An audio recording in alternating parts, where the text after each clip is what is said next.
Welcome to the UPC++ tutorial.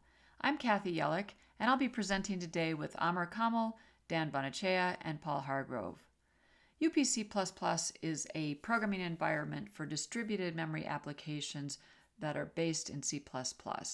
It's an asynchronous RMA RPC library, which means that it supports remote memory access and remote procedure call.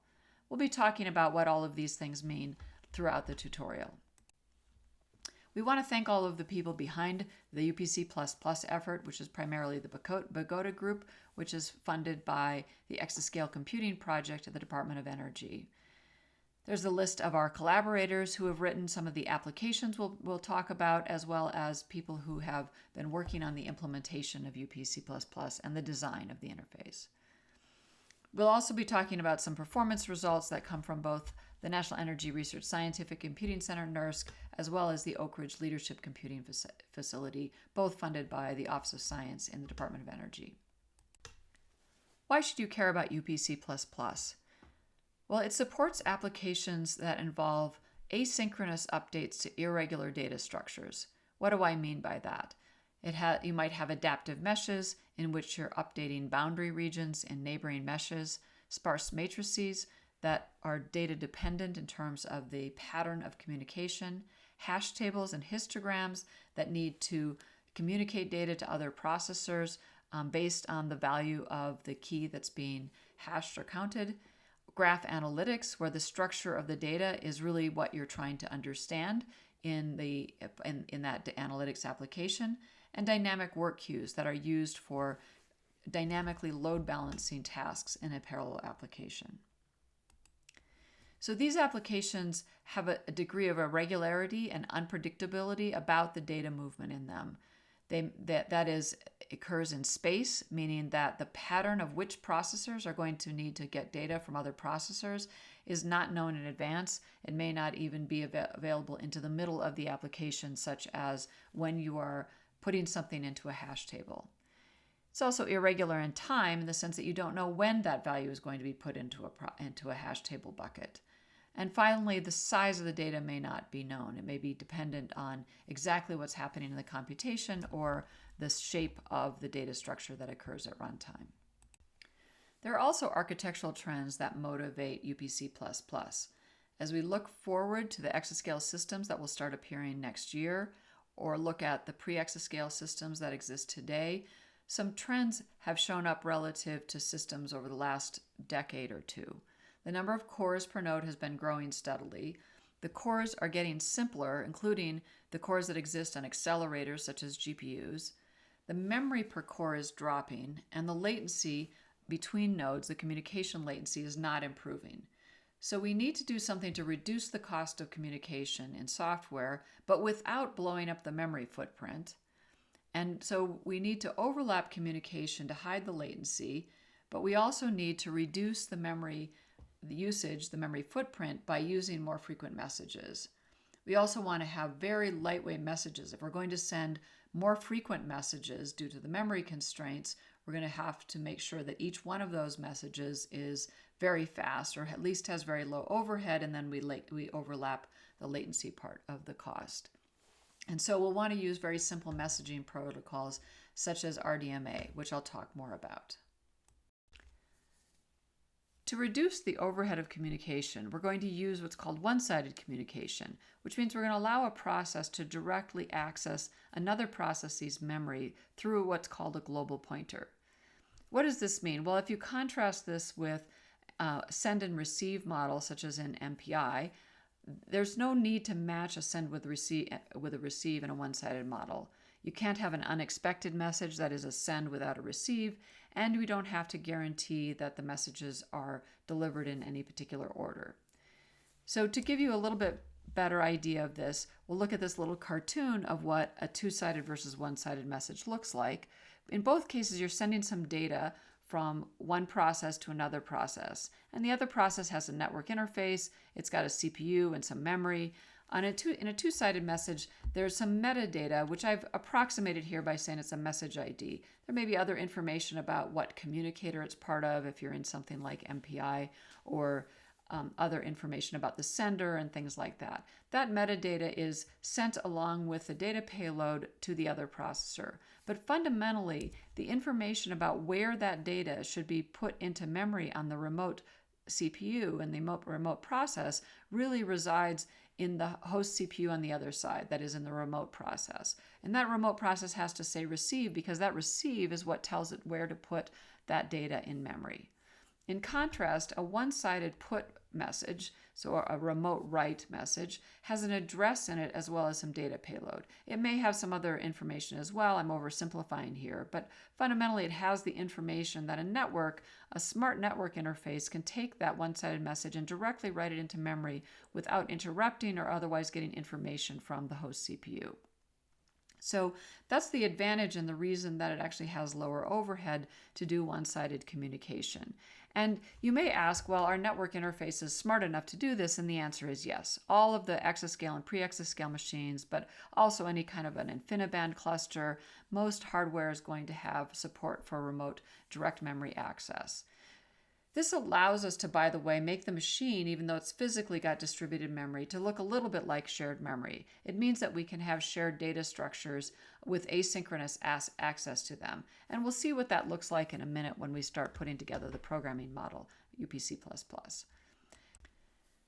Before talking about the programming model, let's look at quantifying the benefits of this one-sided versus two-sided communication model.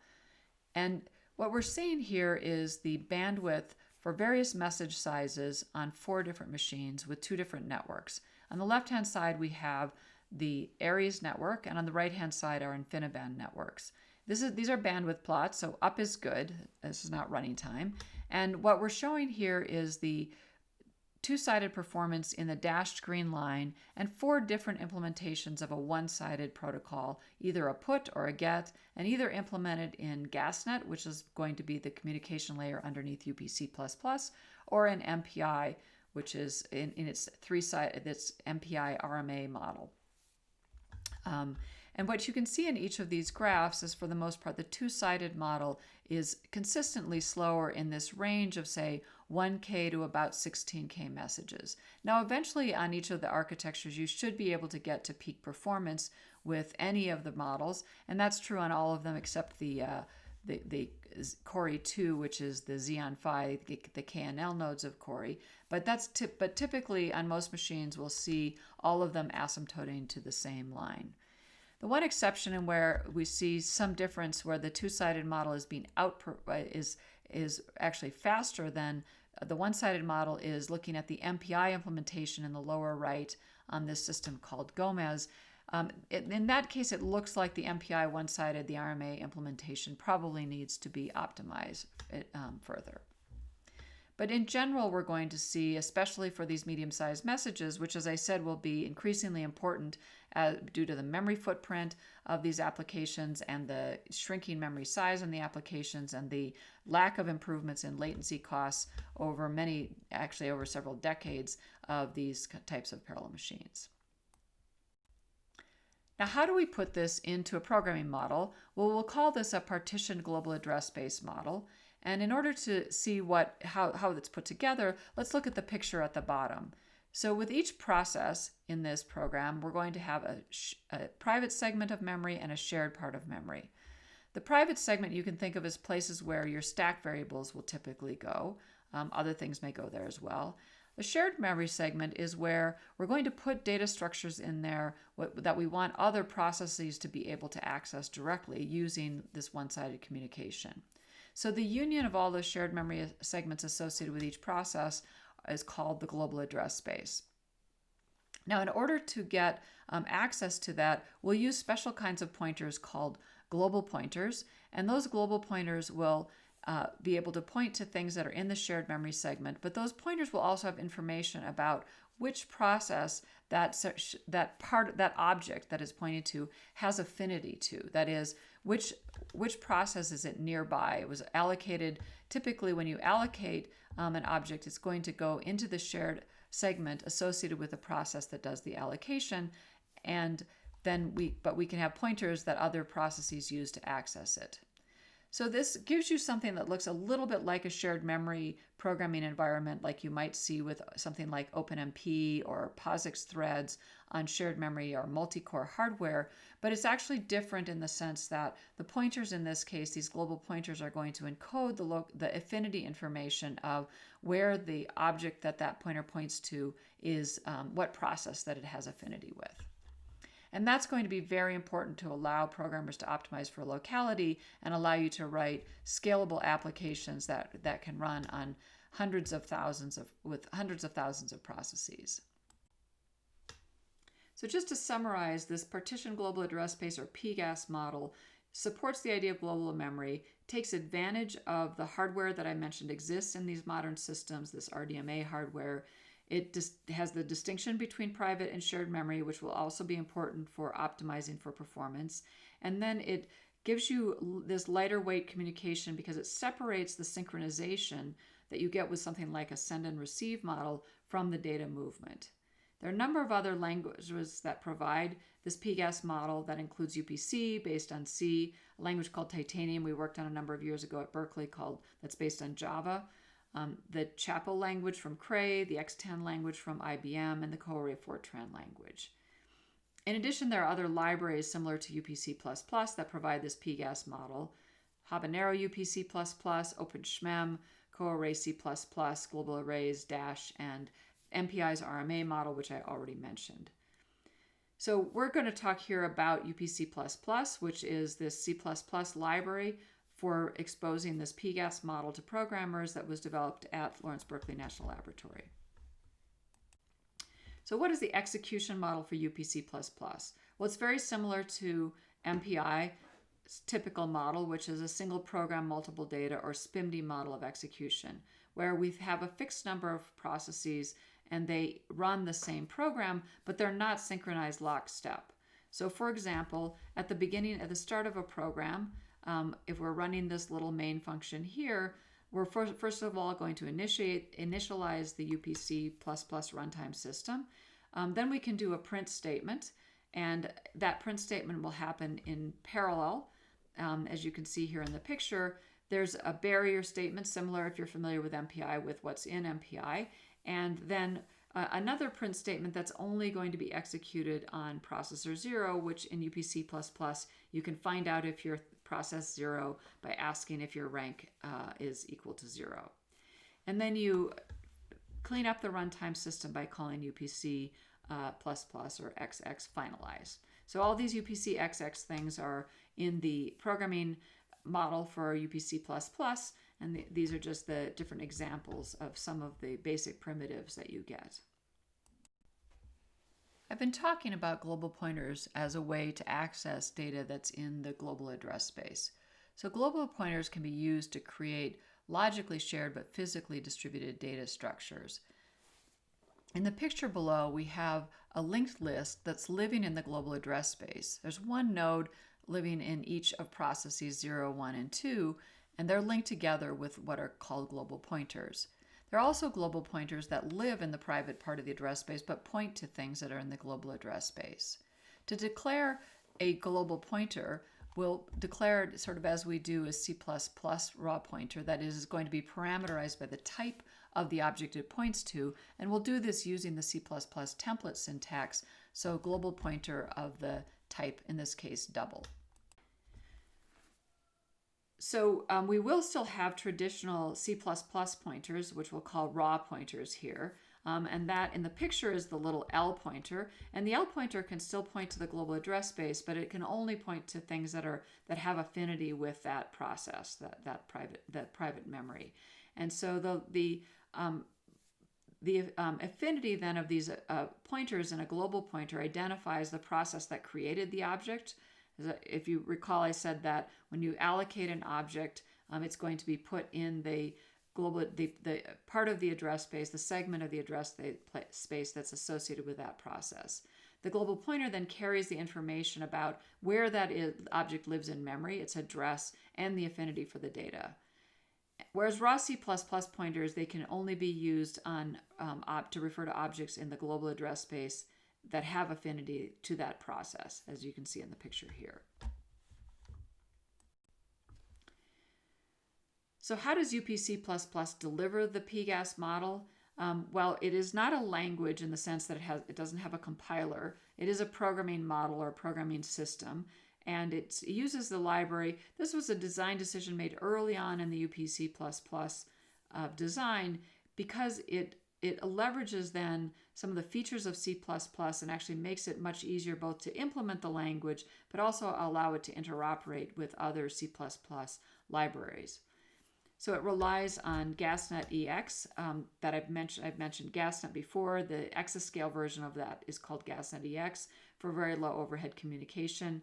It's going to utilize those RDMA features. In addition, GasNet-EX provides something called active messages, which are a very lightweight form and somewhat restricted form of a remote procedure call. That is the ability to put some computation on the other processor. And we're going to build in UPC++ a more general RPC or remote procedure call mechanism on top of those very lightweight active messages. GasNet-EX is highly portable across laptops and supercomputers, vanilla clusters, Ethernet clusters, as well as InfiniBand clusters and things like that. So that allows you to write code for your laptop and then run it on any one of those other types of platforms. UPC++ is also designed for interoperability. That was also a design decision made early on in the by the UPC++ and Pagoda team that they really wanted to have interoperability. They wanted to have a process model similar to MPI so that you could have a parallel application written partly in MPI and partly in UPC++. Very important for hybrid applications that want to, for example, take an MPI application and perhaps just add UPC++ to a particularly irregular part of the computation. I mentioned earlier this one of the applications that is actually looking at the deep subsurface modeling. That's an entirely C++ MPI application that calls libraries like Scalapack and things like that. But one irregular piece of it was constructing this big distributed irregular matrix or sparse matrix with irregular communication. And that piece of it was then written in an earlier version of UPC++. UPC++ also allows you to mix in OpenMP and CUDA, and just as you can do an MPI plus X model. So how does the performance of GasNet-EX compare to MPI's one-sided model? We saw some of this data before, but here we're highlighting the latency advantage just for sending very small messages, so 8-byte messages. And you can see that for both put and get, puts are shown in blue and this turquoise, and the gets are shown in red and then magenta, that the GasNet implementation outperforms the MPI RMA implementation on each of these 4 different systems. So the Cori system, the Summit system, and then the Gomez system. And this is the 2 different partitions of the Cori system, looking at the Cori 1 is the Haswell nodes and Cori 2 is the KNL nodes. So you see that advantage in latency. Overall, that corresponds to an advantage from just a few percent, so really sort of negligible, up to about 50% advantage on the 2 different types of communication events. Now, MPI RMI is an end-user programming model, so you might also wonder what happens when we put UPC++ on top of GasNet. Do we preserve that performance advantage? And what you see in this slide is indeed, you do still get faster performance out of UPC++ in terms of latency on the left-hand side, and then in terms of flood bandwidth on the right-hand side from the UPC++ implementation compared to the MPI RMA implementation. So what does UPC++ offer? It offers you asynchronous behavior through these remote memory accesses, which we've talked about here in terms of get and put operations that allow you to get access to a remote location in another address space and another partition of the address space. And it gives you very low overhead, 0 copy, one-sided communication. It also gives you RPC, which we haven't really talked about, but we'll look at a little bit later in this tutorial. That moves the computation as well as moving the data to another processor.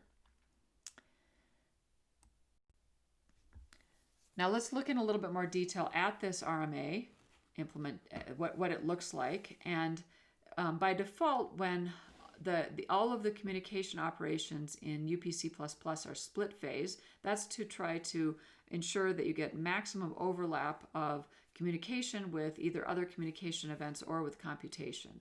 So we initiate an operation and then wait for its completion. The way you wait for it is to have something called a future, which is going to hold the value and the state of whether it is ready or not ready, the value that comes back from a communication event that returns some value. So this is the syntax that's shown here. We've got a global pointer declared that's pointing to an int, and we do a future on that to do an arget into that int. And so the type of the return value here is not just simply an int, which is what the pointer points to, but is going to be this future object, which you can then use to do unrelated work without touching F1, and then later ask to wait to make sure that that get has come back, the arget has come back. And so this picture on the right shows is that this data, the 123 value that's living in the global address space, is being copied over into the private part of the data, the address space in the executing processor here. And that happens once that happens, then there's also information stored that it's ready and the F-wait will complete. So ideally, you're doing enough unrelated work that you don't worry about the latency at all, because by the time you've finished your work, that the wait will be immediate. So what about remote procedure call? Well, this is a little bit more complicated. So we've got our initiating processor and our target processor. And remember, we want to both send data, the arguments in this case, to the function, and then send the computation itself. So the syntax is shown here. It's UPC XX RPC, which gives a target process, and it gives a function pointer, and then in this case 2 arguments. So the initiator injects the RPC to the target process. It goes over to the target process, and the function now will execute, has to have the information about what that function is, and it'll execute that function on the arguments that were passed on this process over here. And when it comes back, it will return some information for the future, which is living on the initiating process side, so that the results can become available to that initiator.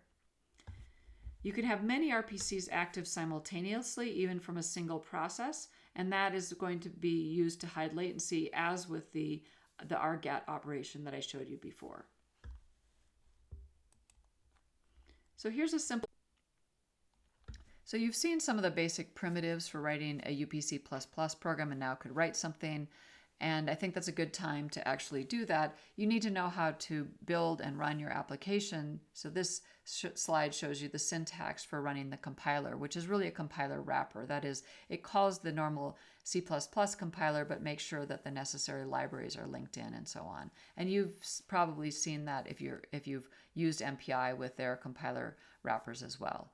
For more sophisticated programs, we also provide, UPC++ provides the UPC XX meta package and the CMake package. And to run the application, then you can use UPC XX run, which takes in a number of processes that you want to run on, as well as the executable. Again, there's other arguments associated with this that would be familiar to you if you've used other similar tools. And there's also support for various platform-specific launching mechanisms such as SRun and so on. So at the Department of Energy's Office of Science Centers, ALCF, NERSC, and OLCF, these are the module commands that you need in order to run UPC++, to compile and run UPC++ applications.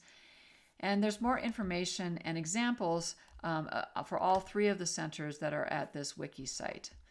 I will also say that you can also download, and there's information about how to do this at the wiki site, how to download your own UPC++ installation, say to run on your laptop. It will run on most laptops, on workstations, and on other types of clusters with various types of networks as well. So for your programming exercise, let's go back and revisit the Hello World example. In this piece of the code, what we saw before was after setting up and then shutting down the UPC++ runtime, and by the way, this version of the code now shows what you need to include in order to write a UPC++ application. And when the print statements happen here in an arbitrary order.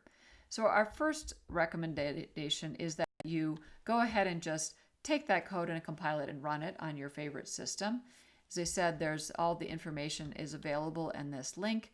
And once you have your environment set up and have copied the tutorial materials here, this just shows you how to get into the directory with the exercises and the make command that you need in order to make the executable for the Hello World example. So that should be pretty straightforward once you've got everything set up on your system. So the first real exercise then is to make an ordered version of this Hello World program. So modify the program and have it have a loop that is going to have each one of the processes take turns in order running the print statement. You can use a barrier to perform a barrier which prevents any of the processes from continuing until the other processes have reached it. You might be familiar with that from MPI or from OpenMP. And so we recommend that you do this. It should just take a couple of minutes to do this once you make sure you've got UPC++ set up on your local environment or know how to use the environment on one of the HPC systems. And with that, I think it's a good time to take a break. We'll let you go ahead and try this out. And we'll be back in a little while, and Amr is going to talk to you more about RPCs and some of the more sophisticated features of UPC++ that we haven't really talked about yet. Thanks very much.